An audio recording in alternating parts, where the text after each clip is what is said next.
Hello friends केमती अच्छे आपण मैंने आशा करुँची आपण मैंने बहुत भले थे। आज पखाड़ खाया इच्छा है कहीं माछ आसीला गरम गरम माछ सांगे पखाड़ खाइबार अलग किसी मजा थाए। खाली जे माछ भजा पखाड़ खाइले हेनी ता सहित आउ चार पाँचटा आइटम हो खाइबार आहरी मजा द्विगुण हो जाए। सो पखाड़ सांगे मोर होता ये माछ भजा होता पोहला माछ भजा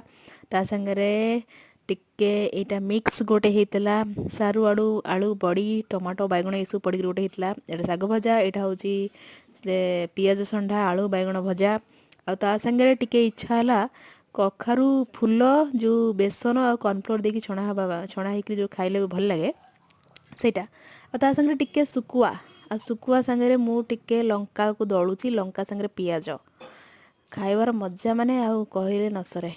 बढ़िया एकदम टेस्टी पूरा शांति रे आमे पखाड़ खाइलो आ पखाड़ बास्ना होतला। पखाड़ खाई सारा पर मुझे पळै आसली देखियो जे गरम रे कोन हिची काले आमको किछि अधिका दे देबेन आमठू किछि अधिका खाइ देबेन तो जहाँ आम खाइलु पखाड़ बेसिकली सेया होता किंतु गोटे स्पेशल आइटम होता जोटा कि आपण मैंने बर्तमान मुझे देखेबी आपण बाटू लाल गड़ब आईटा हूँ दही कड़ी पूरा गरम गरम दही कड़ी जोटा कि मो सासू बनई आईटा खाया पलि आसली आधे मोर प्रबल लोभ यहाँ मुझे गरम गरम निजे निजे सर्व करी आउ ताकू खाइबी। देखो मुझे देखुँ के गरम गरम केम देखा जाऊँ पूरा एकदम टेस्टी एकदम डेलीशियस बढ़िया बनाती। आ मुझे टे पखाड़ पेटे खाई देछि किंतु आउ टे पेटर जगह रखी दही कड़ी देखि लोभ है आउ टे दही कड़ी खाइबापी दही कड़ी मु नौ मो खायापी पूरा टेस्टी एकदम मु खाइबार मजा नौ पुणी देखा एक नुआ वीडियो बाय बाय।